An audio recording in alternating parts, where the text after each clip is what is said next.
Hinog na yung tanim kong sili. Siling mahaba ata. Ayan, hinog na. Perfect para sa sinigang. Yun. Yan pa, hinog na oh.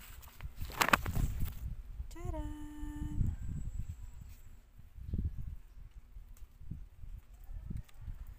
Yan.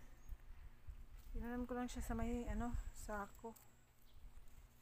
Ayan pa oh. Hinog na eh. Ayan siya mga sis. Brothers. Meron din naman akong labuyo. Hindi magpapahuli yung labuyo ko. Yung labuyo ko.